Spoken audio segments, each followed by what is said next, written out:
జై శ్రీమన్నారాయణ హరిబంధువులందరికీ welcome to our channel అండి. శ్రీ విష్ణు పరివార్కి మీరు అందరూ కూడా మన ఈ ఆధ్యాత్మిక ఛానల్ని ఎంతగానో ఆదరిస్తున్నారు, ప్రోత్సహిస్తున్నారు. మీ అందరికీ కూడా పేరు పేరున నా ధన్యవాదాలు. నేను మీ వాణి సత్య. జై శ్రీమన్నారాయణ గురువు గారు. అమ్మ, ఈరోజు శ్రీ విష్ణు సహస్రనామంలోని 29వ శ్లోకం నుంచి 4 శ్లోకాలు చూద్దామమ్మా. సుభుజో దుర్ధరో వాగ్మీ మహేంద్రో వసుదో వసుః నైకరూపో బృహద్రూపశ్ శిపివిష్టః ప్రకాశనః. పదవిభజన. సుభుజో భ మహాప్రాణం, దుర్ధరో రా కింద ధ మహాప్రాణం, వాగ్మీ గా కింద మకారం సంయుక్తాక్షరం, మహేంద్రో నా కింద ద రకారం 3 అక్షరాలు ఉన్నాయి. మహేన్ ద్రో వసుదో వసుః నైక రూపో బృహద్రూపశ్ దా కింద రకారం, శిపి విష్టఫ్ షణ్ముఖంలో షా కింద ట సంయుక్తాక్షరం, ప్రకాశనః ప కింద రకారం సంయుక్తాక్షరం. ఆఫ్లైన్ చూద్దామమ్మా. సుభుజో దుర్ధరో వాగ్మీ. సుభుజో దుర్ధరో వాగ్మీ, సుభుజో దుర్ధరో వాగ్మీ, మహేంద్రో వసుదో వసుః మహేంద్రో వసుదో వసుః, మహేంద్రో వసుదో వసుః నైకరూపో బృహద్రూపశ్ నైకరూపో బృహద్రూపశ్, నైకరూపో బృహద్రూపశ్ శిపివిష్టః ప్రకాశనః. శిపివిష్ట ప్రకాశనః, శిపివిష్ట ప్రకాశనః. Line wise. సుభుజో దుర్ధరో వాగ్మీ మహేంద్రో వసుదో వసుః. సుభుజో దుర్ధరో వాగ్మీ, మహేంద్రో వసుదో వసుః నైకరూపో బృహద్రూపశ్ శిపివిష్టః ప్రకాశనః. నైకరూపో బృహద్రూపశ్ శిపివిష్ట ప్రకాశనః. పూర్తి శ్లోకం ఇద్దరం కలిపి. సుభుజో దుర్ధరో వాగ్మీ మహేంద్రో వసుదో వసుః నైకరూపో బృహద్రూపశ్ శిపివిష్టః ప్రకాశనః. 30వ శ్లోకం.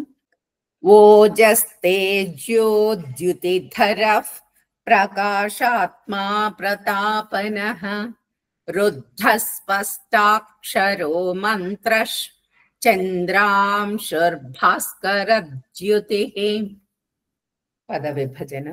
ఓజస్తేజో సా కింద తకారం సంయుక్తాక్షరం, ద్యుతి దా కింద యకారం సంయుక్తాక్షరం, ధరఫ్ థ మహాప్రాణం, ప్రకాశాత్మా ప కింద రకారం త కింద మకారం, ప్రతాపనః ప కింద రకారం 3 కూడా సంయుక్తాక్షరాలు.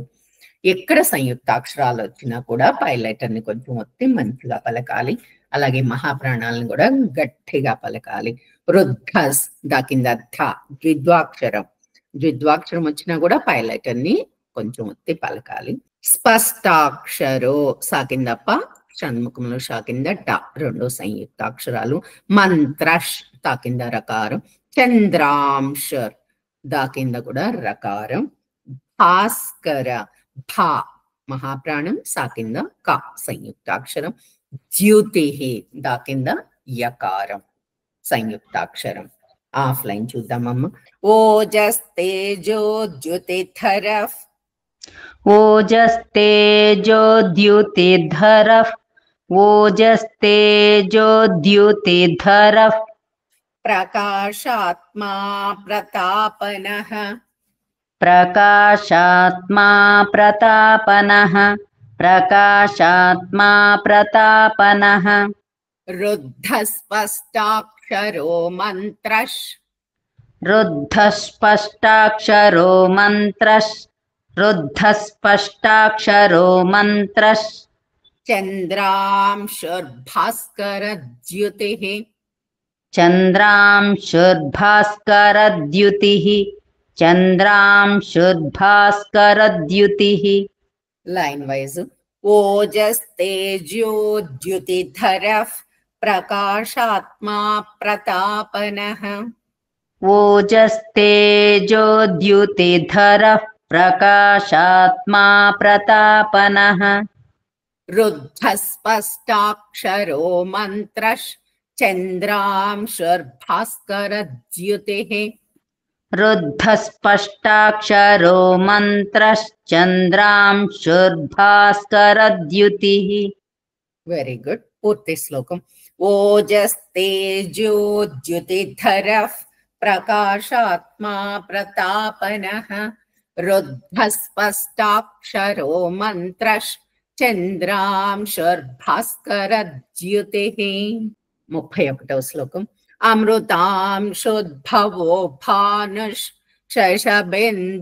सुरेश्वरः औषधं जगतः सेतुः సత్యధర్మ పరాక్రమ పదాలు చూద్దాము అమృతాంశోద్భవో దా కింద భ మహాప్రాణము సంయుక్తాక్షరం కూడా భానుష్ భ ఒత్తక్షరం శేష బిందుస్ నా కింద ద సంయుక్తాక్షరం సురేశ్వర షా కింద వకారం ఔషధం ధ మహాప్రాణం జగతస్ సేతుస్ సత్య తా కింద యకారం వచ్చింది సంయుక్తాక్షరం ధర్మ ధావతాక్షరం రా కింద మకారం ఉంది పరాక్రమ కా కింద కూడా రకారం ఉంది ఆఫ్లైన్ చూద్దాం అమృతాంశోద్భవో భానుష్ అమృతాంశోద్భవో భానుష్ అమృతాంశోద్భవో భానుష్ శశబిందుః సురేశ్వరః శశబిందుః సురేశ్వరః శశబిందుః సురేశ్వరః ఔషధం జగతః సేతుస్ ఔషధం జగతః సేతుస్ ఔషధం జగతః సేతుస్ సత్యధర్మ పరాక్రమః సత్యధర్మ పరాక్రమః సత్యధర్మ పరాక్రమః లైన్ వైజ్ అమృతాంశోద్భవో భానుష్ శశబిందుః సురేశ్వరః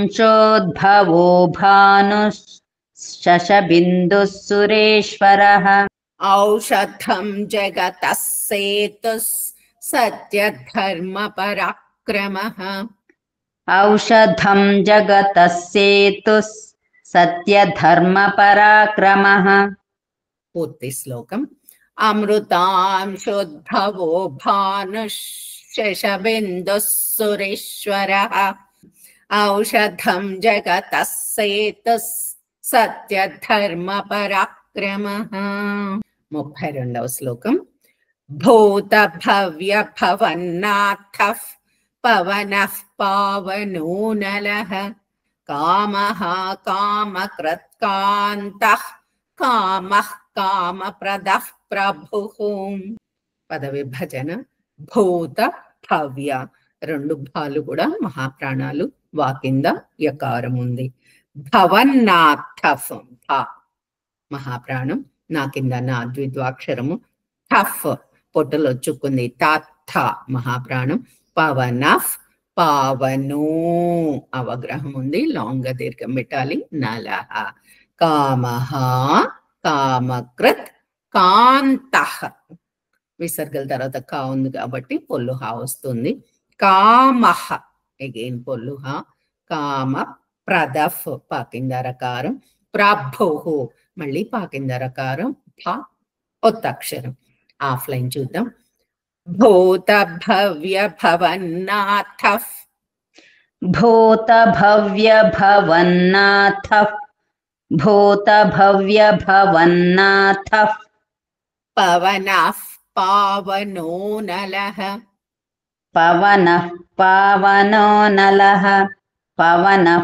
పావనో నలః కామః కామకృత్కాంతః కామః కామకృత్కాంతః కామః కామకృత్కాంతః కామః కామప్రదః ప్రభుః కామః కామప్రదః ప్రభుః కామః కామప్రదః ప్రభుః లైన్ వైజ్ భూత భవ్య భవన్నాథః పవనః పావనో నలః భూత భవ్య భవన్నాథః పావనః పవనో నలః కామః కామకృత్కాంతః కామః కామప్రదః ప్రభుః కామః కామకృత్కాంతః కామః కామప్రదః ప్రభుః వెరీ గుడ్ అమ్మ. ఈ శ్లోకంలో చాలా మహాప్రాణాలు ఉన్నాయి.